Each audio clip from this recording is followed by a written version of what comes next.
can't be sustained. The overhead required on the planet to sustain this kind of egoic reality is just Yeah. obviously off the charts and going to fall apart. It's going to fall apart even for the billionaires, right? In other And words, like, another, yeah, I point out, I think you were saying how, like, we're already home, we're already in our circumstance of the non-dual being parts of the webs of nature. And so the fixated mental models of being in our current culture, like if, well, when that collapses, which is inevitable, it's not even yeah, that we have to find our way home. We're always home. We're always just home overlooking it. yes. And so there is an inevitability that at some point we have to wake up to the fact that we've always been at home, that we will always be at home.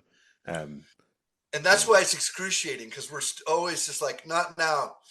yeah, It's like, yeah. yeah.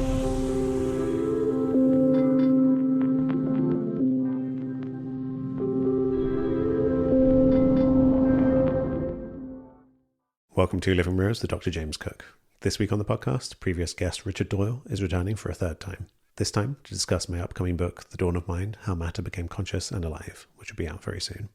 Rich is an author and professor of English and Information Sciences and Technology at Pennsylvania State University. He's known for coining the term ecodelic and for his many books that explore the science of life and non-ordinary states of consciousness. Today, we discuss the overlap in our visions of reality and the human place within it, the nature of consciousness, and the way that the feeling of being a separate self is at the root of the many crises we face, including the ecological crisis. I hope you enjoy the conversation. I have a question to start with, and Yeah, I think it's like a good one for people that would think about reading your book or about what we're talking about right now, which is to just talk about exigence, like why does it matter the kind of yeah, thing that the mind is? yeah, yeah, Why yeah, is it not just what we ordinarily mean by a philosophical discussion? Because what motivates me, where I get my energy from, is that I know from an experiential point of view that this new perspective, that's all I have to call it, is a new perspective on what my mind is, which isn't to say that I've figured out what it is, just that I have a new perspective on what my mind is so incredibly healing. And what Aurobindo called supramental, it opens up capacities mm, for you simply because you're not wasting your time with bad models of mind. Does that make sense? So right, right, right. what I would ask you as a question is, like, suppose you were sitting next to somebody on the bus or in the tube or whatnot, and they're like, well, why should I read your book? Yeah, yeah, yeah, I would really love to hear your take on, like, why this Dharma matters, because yeah, I called it vital Dharma because I think it is, because I think it bridges the gap between those philosophical conversations and the more experiential treatments of it. So, like, just the 5-minute talk about yeah, yeah. why it matters what we think our mind is and how it, and what Yeah, its thanks for that. And thanks for quality the kind is. words. Yeah, Yeah. so I think the the thing you said about having bad models of our own minds, it's also an issue of having bad models of reality, right? So I think both of us share Right. this view that if we have this naive materialism where there's this hard matter that's out there and that's the thing that's real and our minds are illusory, and like that way of thinking that's common in science is a bad model of not only of our own minds but of reality as well. Um, and we know it's like the philosophers know it's a bad model because it doesn't add up in terms of what we call the hard problem or the mind matter gap, right? So there's not really anyone out there arguing, apart from some limited materialists. There's no really arguing that it is a good model. We know something's up. We know there's an issue here. So you could say the motivation was, um, it's almost like to get onto everything else I want to talk about, and the kind of things you talk about in your writings. I had this like thoroughness compulsion to be like I have to get like metaphysically on a really solid footing about reality, like what I think's going on in reality, and then proceed from there. And so the mind matter gap is basically the gap in our understanding that shows that our current way we're looking at it isn't right. There's something wrong here. So yeah, the compulsion was a reckoning with that. Like, what are we? What is our place in existence? Because then you can go forward to ask, the two big questions to me are what's going on and what should we do? So it's like, I like what's going on as well, because it's not even saying like what is reality or it's not even Yeah. positing a reality or anything. It's just like something seems to be going on, something seems to be happening, and Give that fits give with me it. a I come to, compelling narrative of it, right? yeah, Because it's like, can we even do that? Like, yeah, just trying to reckon with that. right? Because it like, so in other words, like you say, philosophically, more or less, this kind of materialism it is stalled, and so therefore, philosophically, we recognize that it's broken. Like the hard problem is fascinating, which you rehearsed uh, brief, in the book quite well. I thought if people are looking for an exploration of that kind of why that problem matters, um, but there's a sort of sense of urgency to me Right. once you've experienced living with a model of reality in mind, as you're quite right to point out, that simply accepts that that actually is broken. Because even though the philosophers may be mostly in accord that materialism is a dead end, and if you say so, I believe you. I mean, I think it depends on which philosophers you talk to. Um, the default premise of the culture baked into almost everything that we do is this materialism Right. that we're talking about. And I feel like one way around it is to say people's like, look, you think the world is going crazy. And first of all, read some history. Okay. Like, first of all, the world is always going crazy. This is what the world is. This autopoietic system of dynamically going crazy until it figures Yeah, out a yeah. solution to its particular craziness at the moment, right? I love that. Yeah. But also, second of all, it looks crazy because we have broken the narrative barrier. Like technological change happens too rapidly for us to even model, plan for it, right?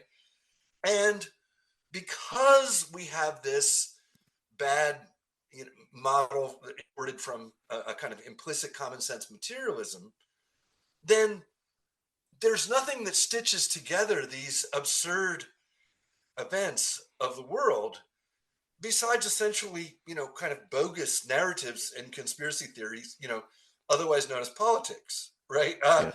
And so um, I think first and foremost, I think it was Taylor Swift that said, calm down, that I think just providing people with a model, which is like, yeah, okay, if it seems like our model of the world is broken, Right. that's because it is. And that's what That I meant doesn't when mean I the was, world is broken. That doesn't mean yeah. the world is broken.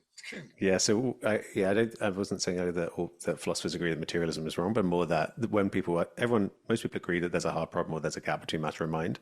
And what I'm saying is, if you're really honest with yourself, well, what do you mean when you say there's like an incompatibility or a gap here? Like, what you mean is, we've followed through our thinking and it's not adding up. There's something we have to go back. Yes. Yeah, that's my conclusion. Is like we have to go back and retrace our steps. And so the exciting thing that once you get to seeing this new vision of how it fits together, then I think we can start having the conversations again, like the place that you're thinking in terms of like, the way I would say is, the answer of what's going on is there seems to be this reality as like a kind of, or at least the forms of reality as this kind of fractal process of evolution of things constantly discovering how to be, and in this kind of bottom up upswell where you see that the rational mind is an afterthought and a kind of imposter that's pretending it's got everything together, and like and our technological culture as an extension of that is like pretends it's got everything pinned It's a down, but Rube actually Goldberg machine. yeah, yeah, and it's a Rube Goldberg machine on top of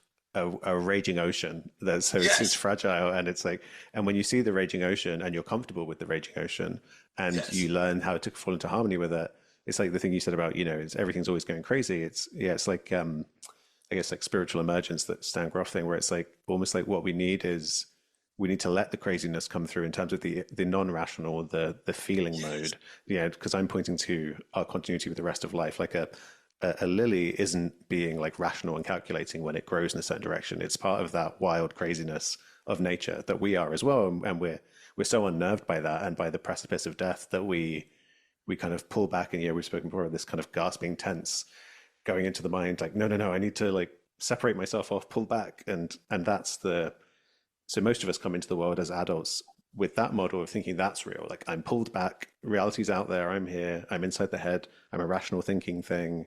Everything's kind of stable, but actually there are these cracks in society seem to be emerging.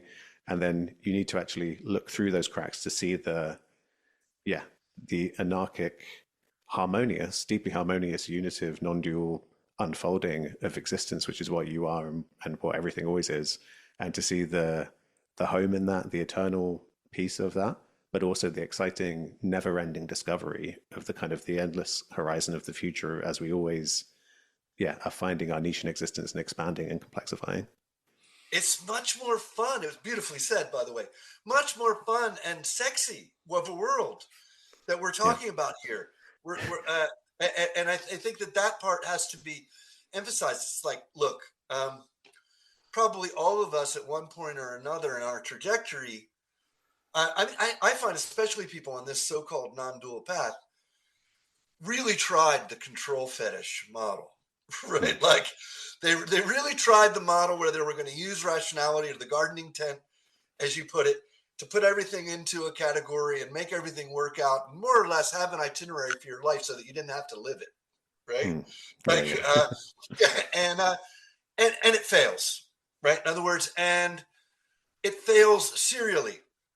Okay, so your readers, your listeners are going to like be able to nod at a certain point and say, "Yeah, it fails serially." But like, but then what they need to hear, I think, is that accepting the ocean part that you talked, the that just saying like, okay, like I hear a lot of young people who haven't even read Jung, like, but no, and they say, yeah, I really need to like get in touch with my shadow. I need to Right. allow for my shadow.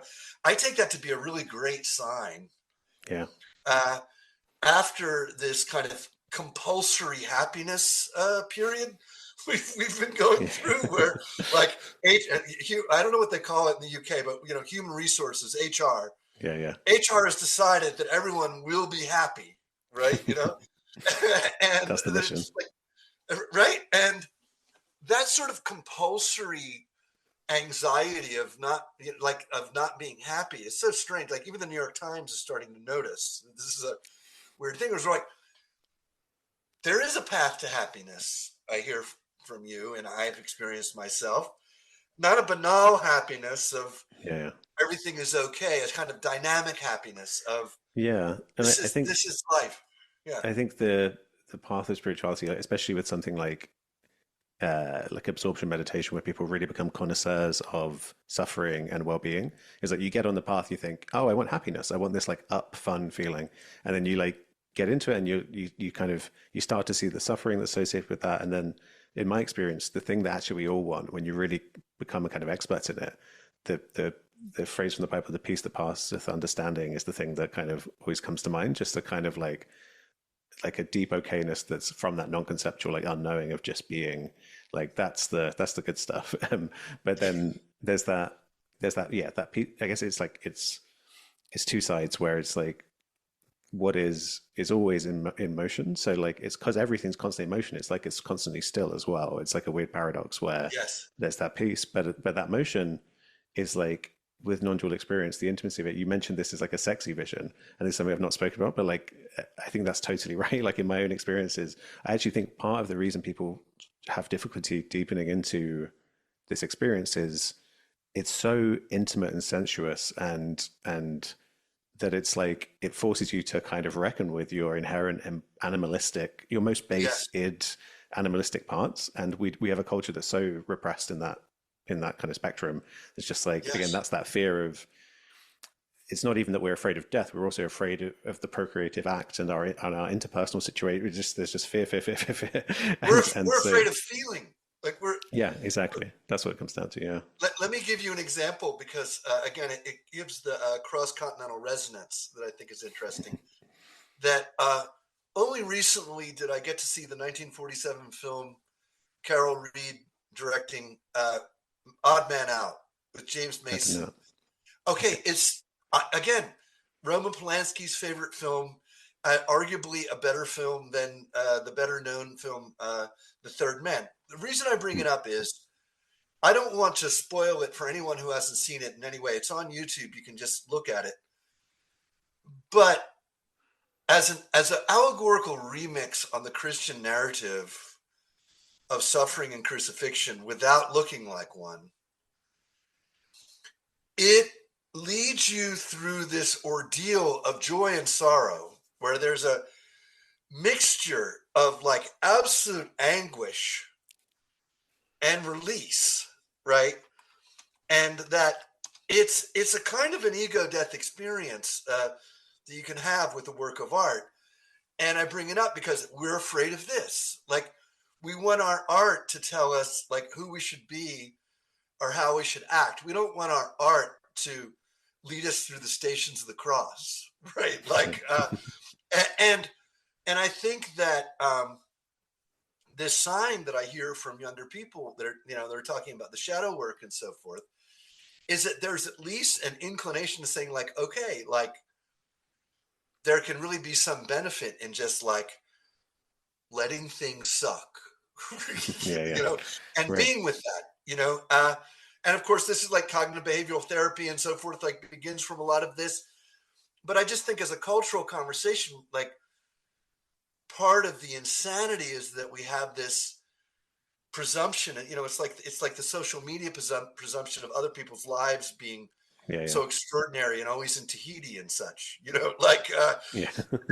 that that we have this pretense that reality itself ought to be something other than absurd, for Yeah. example. Yeah, yeah. Whereas, like, it appears to be from the perspective of human rationality that, like, yes, we have deep enchantment and magical relations, but it also, like, can't make any sense to Yeah. our limited perspective, which is why we have to go to that non-conceptual knowing that you talked about, which is all the good stuff, which I think we should return to at some point. Yeah, definitely. And the kind of another way to talk about the non-duality is the wholeness. And like, that's where you got to turn to as creatures that have this tendency towards wanting the upside, we tend to kind Yes. of avoid the shadow. And, unless we're told the wisdom of going there, that's why you would do the wisdom is right, is you go there because that's what will bring you to greater wholeness. And then this picture of reality is one of wholeness and where there is no separation between, I mean, there are nuances to it, like not everything's mind and not everything's matter, but there aren't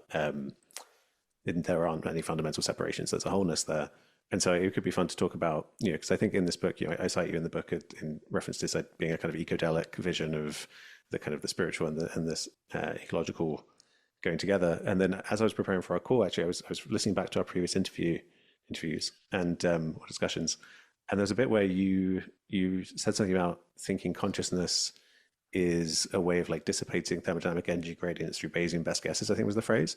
And I was like, we Yes. discussed it at the time, but I was just like that, yeah, like that's what I'm saying. And I was like, did I miss? Like, have you? I went back to Darwin's Pharmacy and was like, I couldn't really find it stated. Like, but I was like, I guess I'm interested. I know the ecodelic vision of interdependence and all that stuff probably fits with your view, but yeah, like how this resonates with where you're at on this Yeah, stuff. the dissipating of energy, consciousness as as what Margulis and Sagan just mentioned one time without explaining as, quote, gradient perception, Hmm. I think is very powerful. I And, like that. as you know, like you, I'm really interested in connecting the thermodynamic piece because I think that it's so clear that ecosystems and we work off, at least on one scale, that thermodynamic process. And then from Schrodinger onward, if we can grok that thermodynamic process and how it is involved in consciousness, it's quite uh, powerful. So yeah, one of the things, like maybe as a way of answering you, I would say one of the things I think that ChatGPT shows us is that our egos are large language models, right? Like, Hmm. in other words, that the reason why we're able to be so impressed by large language models is precisely because it mirrors Right, right. what we're doing at the egoic level. And it's like, okay, that's really impressive. It's not like, but as you're saying, if we can learn not to experience that level of separation, which is necessary and sufficient. Well, maybe not sufficient, but necessary to the egoic level. You got to have that sense of separation, not to be subjects and objects, it seems to me.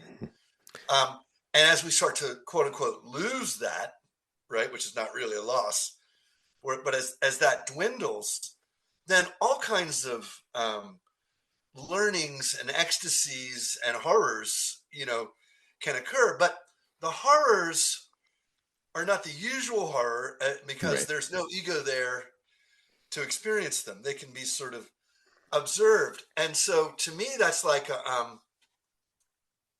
there's an extraordinarily large number of guesses at outcomes that are happening in that kind of imaginary space that opens up beyond the ego, right? Like we can be familiar with it for dreaming, right? We can be familiar with it with sort of the stream of images that can happen in meditation or in psychedelic experience.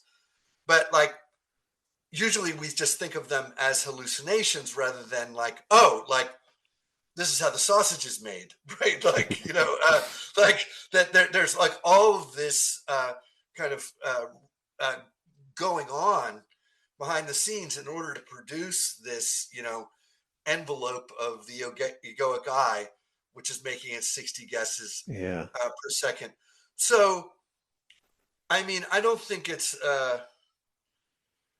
too much of a kind of like, radical supposition to observe that there's all kinds of learning and modes of thinking that are available in that state of consciousness that are not available in the subject object mode of Hmm. consciousness. And that it's like entire galaxies of thinking and reasoning that we can do when we're not confined to the subject Right. object realm. And then, of course, this is exactly what, diverse traditions teach us. But like, I think we should be as excited about that as we are about quantum computing, for example.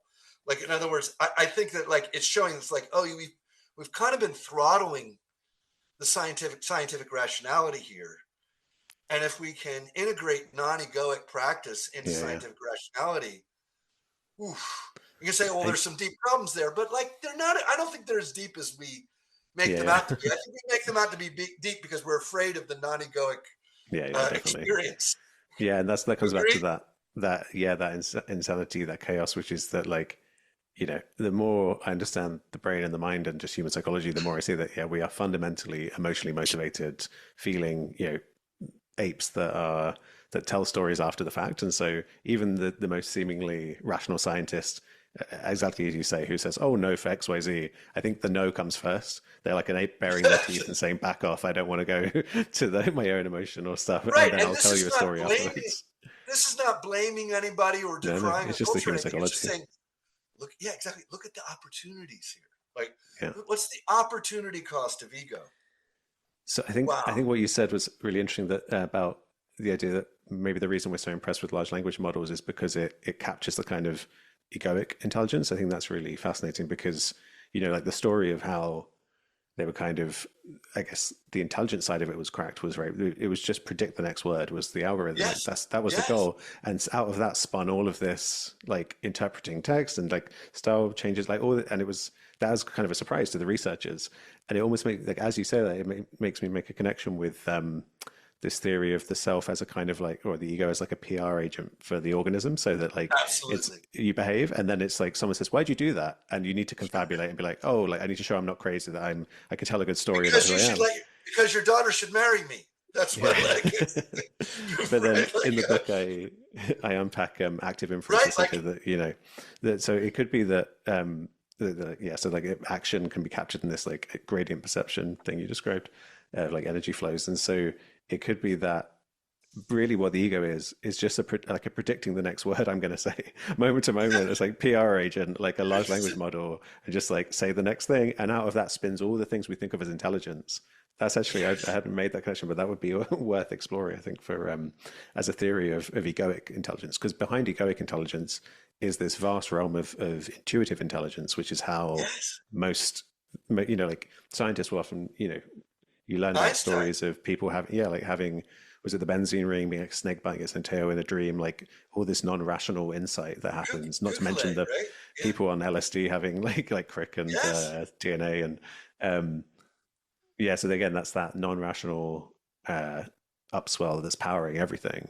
And so I think that you're talking here there about, you were mentioning the kind of subject-object paradigm where you think that secondary artifice of being an ego that it lives in a mental in the mental realm as being the real thing. But then if you see this ecodelic vision of actually there's just the vast web of nature of which we are fully part, and we are kind of equal partners with every other living thing, and engaging in this animalistic, organismic, raw way. Joyful. Yeah, like that's where nourishment like is on like a basic feeling level. That's where harmony and or like at least not destruction arises. And It's where we live. Yeah, at all times, right? Even if we don't feel it now, Yes, we're actually there in our tunnel vision, pretending that we yes, are these egos living in a human society that's different to the wider natural world, and that's the psychosis. So, yeah, I guess that's the deeper point of this. The vision that we're both trying to share, I think, is to point to the egoic psychosis that's it ravaging the is. world. I think it has to be called that, the egoic psychosis pandemic, right? Yeah, That is, probably 2,000 years or more and unfolding, but like accelerated maybe 500 years, 400 or 500 years ago, and then now yeah, yeah, yeah, now is accelerating, like, every 18 months. Let's just use Moore's law, right? yeah, Like, that it's, the cost of being an ego within the onslaught of narratives that can't be managed by such an ego. It's nailing jello to a wall over and over again, yeah, right? So we got to like put more and more resources into fabulating why everything yeah, really does make sense, right? I mean, but let's go back to that large language model, because I want to see your thoughts. Because where I was going with the exergy thing is that, like, okay, so consciousness is then, if we imagine some sort of like primal scene for consciousness, which is of course bogus, but just as a kind of thought experiment, you think about it, it's just like, well, like if a signaling system can make slightly better guesses about a thermodynamic outcome, right? Like, is this the warmest part of the stream, or right. this the warmest part of the stream, and therefore find gradients of energy dissipation, then ecologically it's going to profit from that, right? Right, That this right. is a way in which life can exploit energy gradients, and so therefore it it doesn't take the mystery out of consciousness, but because the mystery is in the experience of Yeah, yeah, consciousness. But in yeah, terms of its bootstrapping, it's not a very complicated model to take yeah. a McCulloch Pitts model of neurons and then make a network and say, okay, like your task is hot or not, right? Like slightly hotter, slightly colder, making best guesses, and then accruing, in machine learning style, accruing uh, data about those guesses. And like a And large language model is going to get very good at predicting what the next thermodynamic outcome is, isn't right, it? right. And then the difference, I guess the way we've typically thought is in this like, okay, physical mechanism triggers physical mechanism in this very linear way. And in that way of thinking, it's kind of in that physics, it's hard to imagine, well, why is that experience? Why is that consciousness? But you mentioned they're the best guesses, and the models we're now using to explain this is to say that the beliefs, the guesses, the states inside a system that actually are being used to refer to represent, to stand in for something outside of itself in this like anticipatory way. Abstractions. Yeah, like there's some. I think this is the maybe like the novel shift, not in my work, but that's going on in kind of like predictive processing, Bayesian stuff that like people at least gives me a sense of like this is the now we're onto it. Like in terms of, as you say, the word guess, like this this phenomenal world, this experience is some kind of simulated, conjured up, imagined up Oh, yes. dreamscape that's like, and so it's kind of a question of like, why is that happening? And the simple answer is, yeah, I think it's because we're alive. And if you look at what it is to be alive, you need to do that. And so I think that most people, when the idea that all life might be conscious, yeah, I think I'm going to have a hard time convincing a lot of people of that. I suspect with you, you're fully signed. I imagine you'd be fully signed up to with the Well, ecodelic well, kind well, of expansion of, I have this cheat code, that I use because, like, let's just cut to the universe, right? It's like, okay, is the universe conscious?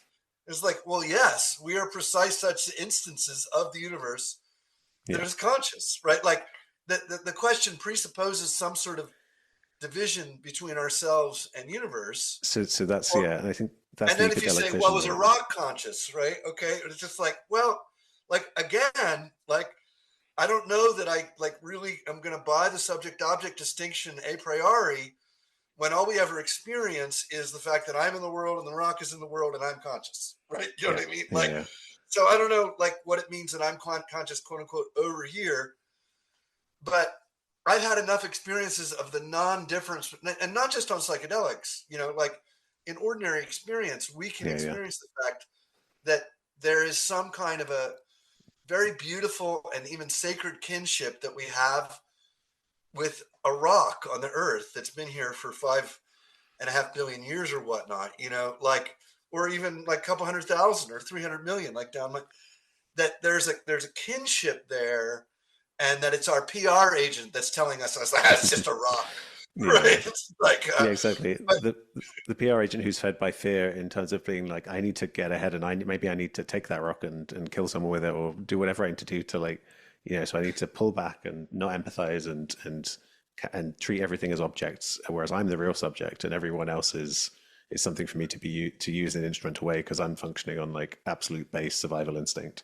That's the I think that's the collective trauma piece as well, of like the in the noosphere of like just this, like, I think I put in the book this idea of like when someone's drowning, people are told, if you're saving, like, be careful because they might like drag you under the water reflexively to try and breathe. They may be the nicest person in the world, but they still might do it reflexively. exactly. They're not. And I think that's a compassionate way to see where we're at the moment as a species. That we're like, there's this like shriek of like being freaked out from like intergenerational trauma, and that's the collective ego that's just like pushing the planet down without seeing that it's like just going to destroy itself as well. Um, but then that's the wake up call with this kind of vision of reality, is to be like, oh, I can get underneath my egoic narratives and see what's going on. And then in my wildest dreams, the hope would be that maybe we could start to have a more rational world where it's based around healing and moving towards wholeness and stuff. That I think the psychosis is a runaway freight train at this point. I don't know. I think collapse is probably, of some kind or another, is probably on the menu. But life finds a way, to quote Jurassic Park, Yes. and everything, it will keep going. So planting seeds is always wise, I think. Well, and tending the Dharma, as it were, Right. because yes, I think it's a runaway freight train, but I also think that we're not all isolated on Easter Island. In other words, like, there are enough Right. Right. pockets of people that are tending the Dharma and keeping in touch with these experiences and being able to testify to these experiences being actual, right? Right. And then we're not trying to sell anything. I mean, like, okay, we want you to read your book, but in general, what we're really trying to do is share, because Right. we found that not having a slightly less dumbass version of mind and reality was extremely healing. And then, in fact, like, Yeah. that's good news. And in fact, we make no great claims for the nature of our own models, right? Right.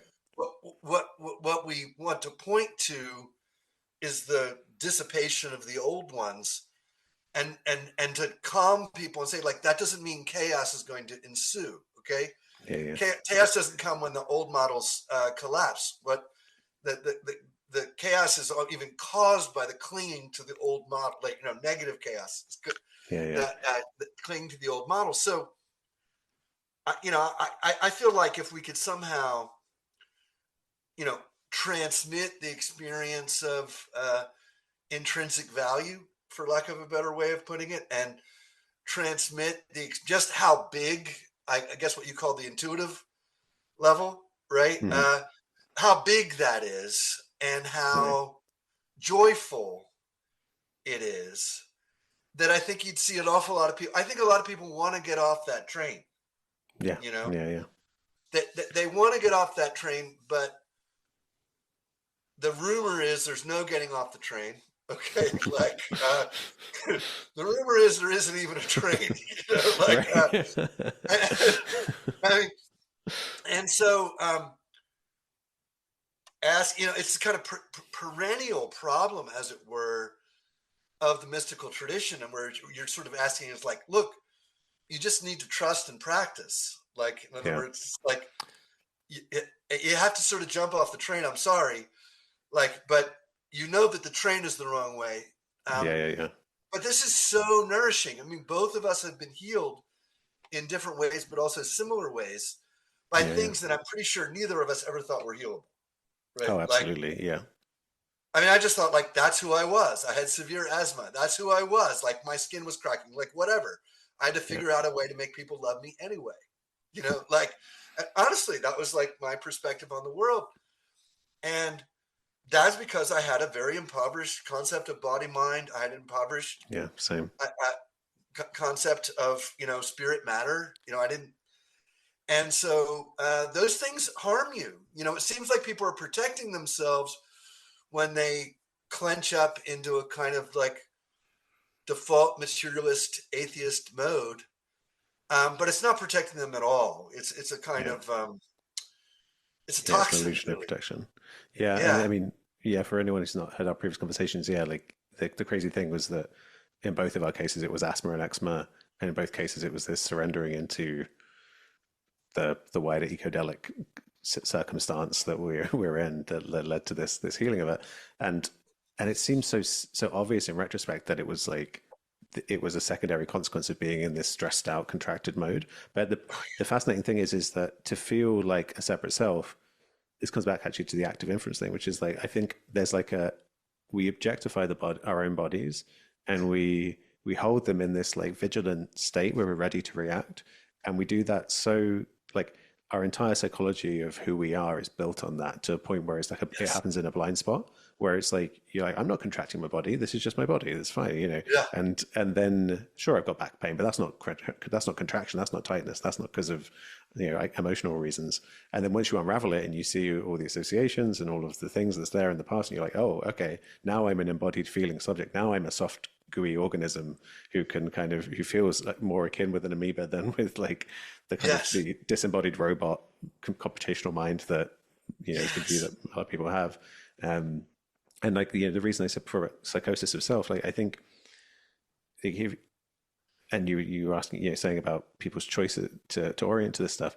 It's a bit like I think the self is a bit like because it's based in this embodied emotional overwhelm and fleeing into the head, fleeing the body. It is like if you're on the street and someone's like having some delusional psychotic episode and they're convinced that like Napoleon's going to kill them, and then you stop and you try and calm them down, and you go like, okay, but Napoleon's like dead, right? And like, okay, well, like, but they like have to believe this narrative, like, okay, well, maybe it's like his like great great grandson or something, but I know Napoleon's going to come kill me. And then the more you talk to them, you realize, okay, they're not. What needs to happen is they need to start breathing. They need to like look around Yes. in this Yes. moment and be Yes. like, in this moment, you are safe. We'll address whether Napoleon's coming. Like maybe he's going to come Yes. in half an hour, but right now, Or if he's just wearing like a first, Trump outfit. yeah, yeah. But like first things first, just like notice the sensations here and now. Notice that in this immediate moment you are safe, and then we'll get to the narratives. Because sure, maybe you're right. Maybe there's someone called Napoleon who is going to kill you, but you're in a better It's place if you're possible. grounded. But so that's what awakening is, or like this whole moving towards non-dual truth is like just in this moment now. You don't need to be in the thoughts in the way that you think you Yes. do, and then as soon as Yes. you start to do that, the thoughts will go, no, you really do, like, and it won't be No, you Napoleon's come, don't. but it might be I need to pay rent, or like, but you can listen to those and you can, but like as long as you're like orienting generally more to the it's mindfulness, like it's trying to Yes. move in that direction of awareness of the present moment. You can still respect those thoughts because sure, maybe your house is on fire and you need to go check, or you turn the gas off, or maybe the thoughts are useful, but like differentiating that neurotic habitual no, like I'm not even going to be aware that I'm thinking, I'm just going to be in the Yes. thoughts constantly. Yes. There is It's that that. option You of just caught it. awareness. It's Yeah, that metacognitive awareness that we don't have when we're caught up in the thoughts. yeah, Whereas at least reifying the them. knowledge of the kind of thing that my mind is, that posterior cingulate cortex is going to go mad, like as soon as I have that experience of separation, you can catch it, you can feel it. It's a little bit Yeah, like, for me, it's like I went out and I had dinner with some friends last night. When I go to this restaurant, I always make this mistake. There's always like a chunk of wasabi in the corner, and I think it's avocado. Like I'm not thinking, I just go like, just like you could have like. But I was like, oh, I just put the wasabi in my mouth. Like I will observe the effect of the wasabi on me now. But it's the same kind of thing. Like my narrative mind is going crazy, about something, and I can simply observe that narrative mind is going crazy. yeah, And in observing it, it no longer, this is mindfulness, no longer has the same purchase yeah, on me if I'm not observing it. So, but I also feel that if you can nudge yourself over into that regime of slightly more metacognitive awareness there, then it actually starts to go on its own runaway process. Where you talked about the runaway freight train, Right. It has its own runaway process, which itself can be scary because you start to, and I think the verb unravel you use is quite Mm. appropriate. As you start to unravel this, like what you talked about beautifully as this sort of hypervigilance of the objectified body, right? Yeah. When you start to unravel it a little bit, like the expansion can be frightening as in a psychedelic Yeah. experience because Yeah. it's so enormous. Like even bliss can be distressing, right? I mean, Yeah. like if it's too much. So I think what's nice about your book is that it provides a framework as to why it would be so enormous, right? Yeah. And so Right. then people can be like, okay, like, you know, like in other words, they can oscillate into these modes of sort of almost like egoic rationality, but then also just like opening themselves into accepting like the much larger fields of awareness that they actually are. Yeah. Uh, I resonate with that a lot. I wrote a short poem a while ago, which I've not shared before, but it goes, it turns out in the end that everything has always been excruciatingly okay. And like the thing you mentioned exactly. there of like the excruciatingly okay is like you can get into these states of like it's like yes, yeah, but I guess it's almost like a kind of orgasmic precipice of like yes, Yes. but also it's too much. Like I like the energy is like, uh, but I mean, and I think that brings back to something I wanted to say earlier, which is you were talking about the different rumors as to the train and there being a possibility to get off the train, and I think the option to get off the train, webs of care, like because we're in this interdependent ecodelic situation Yeah. of being embedded in ecologies, I think that is actually a key thing that's missing when people feel they can't go on this journey or they get unsettled by that opening. There is an intelligence there that's basically being like, you better check. Like, if you fall apart right now, maybe you haven't got the social webs to look You're after right. you. And I think that Right. building of that community is a hugely important No, that's part a really because good point because it is true that one way or another, there's going to be something like a spiritual crisis if you yeah, go and if you have that spiritual crisis in the kind of contempt in the societies that anywhere on the planet, you need to have that web of yeah, support. Um, so that's a really, really good and important point, I think, actually. Of course, traditionally, religious communities like a sangha or a congregation, but um, I just want to mark that that's a really important point because it's difficult work and you really can't do it yourself, actually, yeah, yeah. because you aren't And one. yeah, yeah, and we're meant to be in with these social primates, right? We're meant to be in these webs, and so I also think that's maybe it came to mind because earlier you said how this way of being, it's not. I think I'm confusing. I'm combining something you said earlier in this conversation with something you said in our previous one, which is about like this isn't like do your homework, eat your greens. It's like this is a joyous message of like, even though there been challenges, but um, and so I think people want to move in this direction, but that's what brought it up to my mind was that I think that's what's blocking them. Is like, I mean, I've had these experiences again and again of when you feel emotionally met and like someone's made space for you, people's emotions can just like they're just so ready to come out. But until that moment, people can just spend their whole lives choking it down and be like, nope, fine, fine, and not even know it's there. And then just in that simple holding of that moment. So yeah, I haven't. There's not really anything in this book as to how to solve that problem. That's a community building effort that Well, it's a community problem, um, and I think, as I was saying earlier about Odd Man Out, it's an extraordinary film. I mean, it's like I had some of the most extraordinary response I've ever had to any work of art to that film just yesterday. well, And I think this is a role for art, you know, and because like people say, well, what's the difference between art and entertainment? It's just like, mm, I really had to turn off a lot of this. I had to turn off the film many times because it's too difficult. no, interesting. And we've atrophied our capacity Right. to deal with these mixtures of feelings that are joy and sorrow at the same time, bittersweet at the same time. It's like we don't have the palate, we don't have the emotional palate for it. Um, but the good news is that we can get up to speed on it very quickly because it's our kind of primordial birthright, really. Like it's like how we work. We have that affective mechanism in it. But as you say, we've built modern society around the bargain of pressing all of that down, right? This is, Hmm. Freud, civilization and its discontents. Yeah, yeah, But we don't need to. I mean, like, it's not even like profitable. Like, I can imagine a horrific biopolitical future of capitalism that like Yeah, yeah, harvests, this the focused attention on collective trauma, right? yeah, yeah, yeah. But it can't be sustained. The overhead required on the planet to sustain this kind of egoic reality is just Yeah. obviously off the charts and going to fall apart. And it's going to fall apart even for the billionaires, right? In other And words, like, another, yeah, a point out, I think you were saying how like, we're already home, we're already in our circumstance of the non-dual being parts of the webs of nature. And so the fixated mental models of being in our current culture, like if, well, when that collapses, which is inevitable, it's not even yeah, that we have to find our way home. We're always home. We're always just home overlooking it. yes. And so there is an inevitability that at some point we have to wake up to the fact that we've always been at home, that we will always be at home. Um, And that's and why it's excruciating, because we're always just like, not now. yeah, It's like, yeah, yeah, I know. Like, there's something in Waking Life, the wonderful Richard Linklater film. mm, It's the sequence on Philip K. Dick.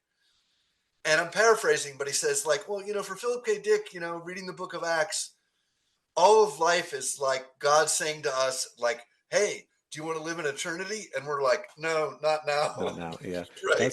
that's deep. That's really deep because like I think that is when we're talking about being mindful.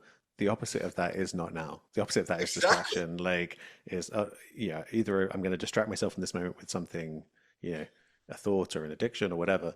But like the point of that is to deflect and deflect and deflect into an eternal tomorrow that never arrives. So you're always living your life, as you described earlier, in this like abstraction, this itinerary of what you've got to do. So you're never Yes. actually here living your Yes. life in the felt presence of the present moment.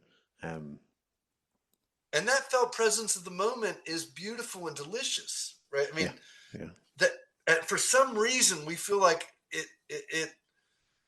I think probably because we only visit that felt presence of the moment when we're forced into a kind of panic or horror situation.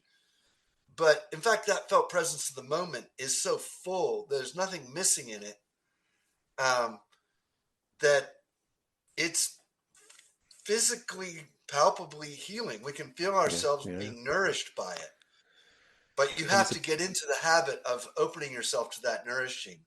yeah, and I think Um, it's that unburdening process where like it's like we're all carrying around these like sacks of bowling balls, and like we're saying if you drop them, it actually feels really good. Like you can start to like actually inhabit your body, and it feels yeah, liberating. And but then the understandable anxiety is like if you have no support and you don't have any advice on how to drop it, you can have understandable fears. Like, am I going to drop it on my foot? Am I going to break my back? Is it like, yeah, and if you're a Ramana Maharshi, you just drop it and you don't care. Like you just, and that yeah, is an option. You could just basically yeah, lie on the ground and be like, oh, well, I've dropped it. I'm glad now. Um, yeah. but, um, but then, yeah, I guess what I'm pointing to with community, but also with, I guess, wise guidance of things like mindfulness in like trauma informed ways and what embodied practices, psychedelics being used and held wisely. All of that is to say like how to create.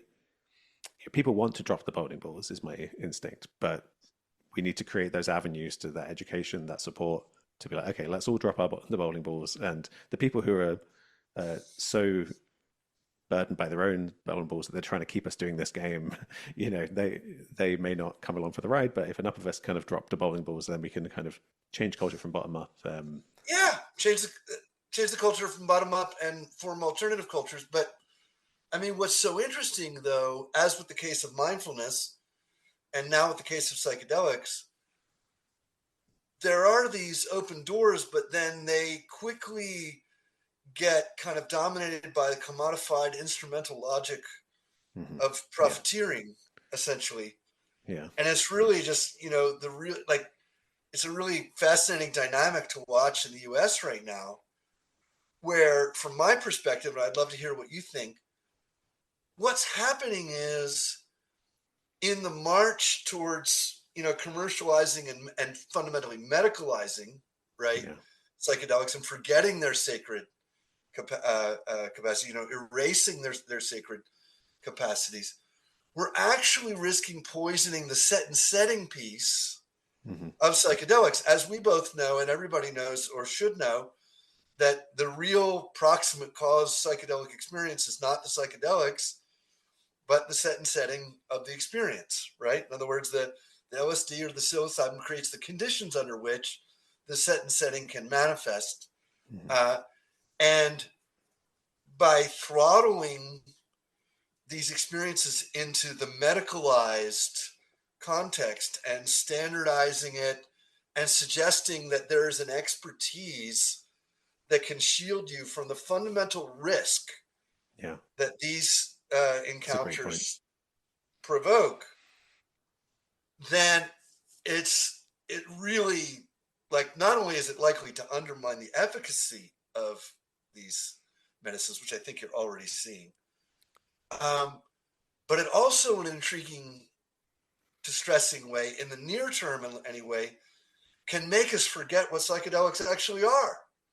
That like now, I don't think that can really happen, because people are always going to grow mushrooms in their closet. They're always going to, like, there's always going to be some bottom-up culture that through hook or crook is going to experiment with alternate modes of consciousness.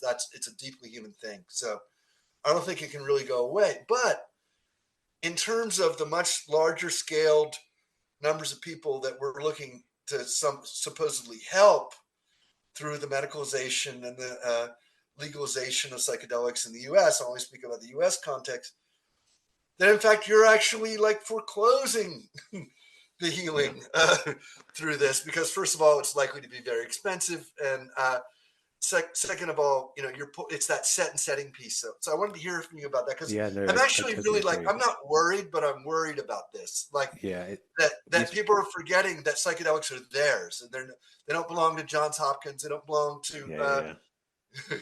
You're totally right. I totally agree with everything you said. That like it's, as you say, it's that limiting, boxing in, like controlling instinct that. It's like, we mentioned before, like that our situation is one like a kind of raging ocean, and psychedelics are like dipping you in the ocean. But then the medical model at the moment is like, okay, we're going to be understandable. Like people should be focused on not being reckless and not causing harm. And so, of course, but it's like, okay, we're going to strap you into a crane in a life vest, and we're going to dunk you in the water. You're not going to teach you how to swim, and then we'll pull you out, and that way, hopefully, you won't get hurt too. Like, and whereas the other option is like, imagine, when you're not boxing it in, when you have organic growth through community, then the other option is like a surf school, and you've got all these people who are like surfing the waves and like are healthy and like having fun, like because it's because you're trying to box it in that you're creating this fragile system where you're almost building in the inevitability that people get hurt. Whereas, that bottom up, community driven, as you say, I love what you said about people forget that these are psychedelics are theirs. And I mean, our culture's, the criminalization of this stuff, right? It really bakes in that idea and feeds into our most fearful egoic parts of like, you'll go crazy. I mean, this really points to the thing we started out talking about, is that the unsanity that we need, the moving towards the non-rational and the openness of that, and you say the riskiness of that, but like that is what life is. Like, we can't be fooling ourselves at the end of the day. That's why they're guesses, okay? Because there's a risk, right? But so then you're wrong. And so that's what we need to deepen into. And when you're being told the story of no, like stay on this control level, and I'll tell you a story of like, you're actually going to go crazy. You can't be trusted with this. You can't trust your own mind. That's a big one, I think, for people. Is like, when it comes to spiritual experience, you can't even trust your own mind. And that's the person with the bowling balls who doesn't know how to put them down. So like that's the educating people on how to trust their own minds, how to explore their own minds in this, bottom up, community driven way. I totally agree that we need I don't think this psychedelic renaissance is going to be the second 60s. I don't think it's going to be the thing that leaks out of the labs into a wider cultural movement. Maybe it will, but doesn't seem like it, Not at the moment. And I think it's because of that set and setting piece. Yeah. Because it's designed from the start not to be, right? It's designed to address some discrete illness, and I think like in the US where we have, I think it's 35 states where we have legal access to cannabis. I can't remember what the rules are in the UK, but like same thing, like what we could be getting out of cannabis as a sacred shamanic medicine versus what we are getting out of it loops back to this like not like this poor model of mind and reality Yeah. that we started out in the first place. If you understand that the subject object thing is a fiction, right? So, like, you're not over here and the plant's not over there. Okay, now we can talk about a dance with the plants, a Yeah. dialogue with the plants, a relationship with the plants, right? Automatically, your therapeutic, you know, psychedelic however, use of the plant becomes different because Yeah. you're taking on a certain responsibility. Uh, and you have a certain curiosity actually even towards the plant, which if you don't have it, you're not going to see like, oh, it has something to teach me. Like this Yeah. was Yeah. honestly all the things, the first psychedelic experience that I had, maybe the biggest thing. And like, and this is an experience in which I experienced the I am that I am sequence of God, so like, but that plant teachers, the doctores, that the idea of having a relationship to a plant as a plant teacher is actual, right? Yeah. And what I mean by that is like exploring the hypothesis that these are not inert compounds that are assembled into more complicated things we call organisms, but are instead a kind of sentience that you're in dialogue with. You don't have to accept that. You just experiment with that premise and see what happens with that premise. The effect of the medicine is completely different, and as would be predicted by the set and setting hypothesis. And so I feel Okay. like so much of the important work of the psychedelic renaissance is on this set and setting side Hmm. rather than on the, I mean, again, like, would it be interesting? Like, is the research interesting? Absolutely. Like, should it be encouraged? Absolutely. But this rush to commercialize and Yeah. Yeah. standardize and in the US to reinforce laws where people had been left alone in ayahuasca circles, for example, as a religious practice. People had been left alone because of the implicit rights that are associated with the First Amendment and with the Religious Restoration Act of 1994, under which the UDV got the legal Mm. ayahuasca church in New Mexico. But that also extended to saying like, okay, let's like kind of like take a hands-off attitude. The commercialization and the intellectual property rush seems to go along with a securing of the domain name, if you will, right? That like that will like we're going to start to pathologize and even round up uh, the practitioners, and that's a double problem. That's double trouble because that's where the knowledge is, right? Like whatever the practitioners are doing is Yeah. very Yeah. valuable knowledge. And then B, like this is its lineage, right? Okay, so like its lineage is not top-down institutional, you know, Yeah. Yeah. jargon-driven, PowerPoint-driven. No, I mean, like again, all of that has its place. Like Yeah. Yeah. falsifiable science is a very beautiful thing, and these things can happen in tandem. But the way in which the kind of like attention economy and monopoly capitalism is just sort of just obviously colonized psychedelics. Yeah. Like, I oof. think the possibility of yeah, I think we're both interested in psychedelics in a large part because of this possibility of this homecoming of like to our deepest selves.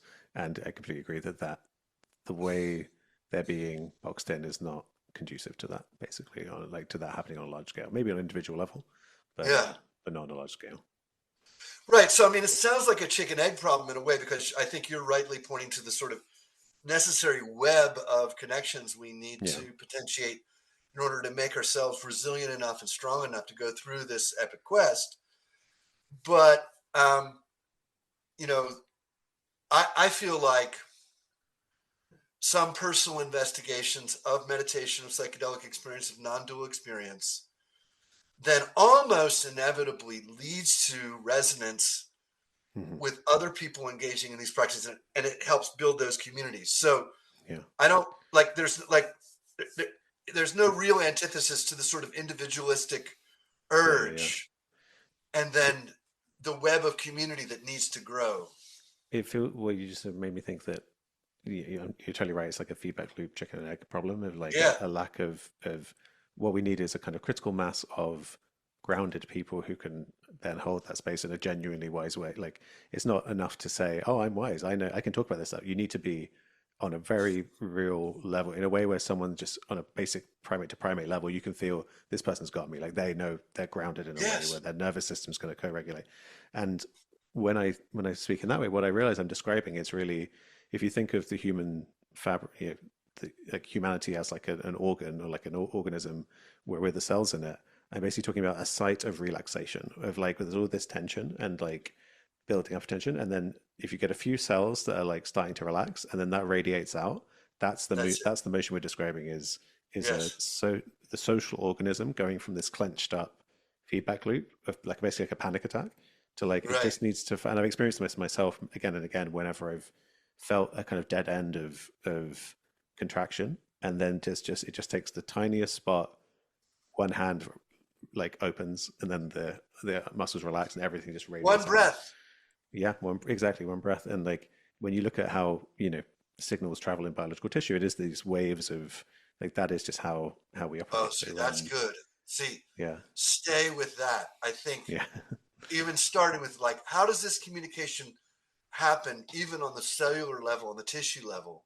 yeah, That it doesn't happen in terms of this subject, object, discrete, right, right, more right. product. It happens in this kind of undulation, right? Yeah, So trust the undulation, right? yeah, And honestly, I wept from this movie yesterday for like 20 minutes. And like, you know how it is when like vast amounts of energy, some kind of grief hmm, energy is passing through you. yeah, yeah, Um, you have to work with it. You have to surf, as you were saying later. yeah, yeah, But the thing is, what I know by now, having gone through this and, many, many times and, having gone through ayahuasca and so forth, I know I'm not dying, yeah, right? Like, whereas really, I think plenty of times when this first starts to happen, it is like a lot of times when people are having a panic attack, for example, they think they're dying, right? yeah, Or I did die, phenomenologically speaking, in my first yeah, ayahuasca yeah, experience and other times as well.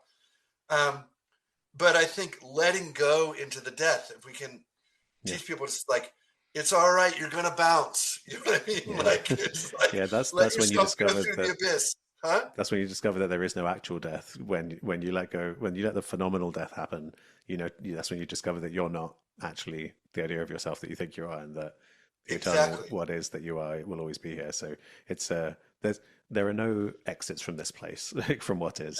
It all just leads back into itself, I haven't found one. Yeah, yeah. But speaking of exits, we should probably wrap up. But Yes. thanks again, Good Richard. I segue. absolutely love. Yeah, thank you. But no, I love so much speaking with you. It always gives me such energy. Me too. Back at you.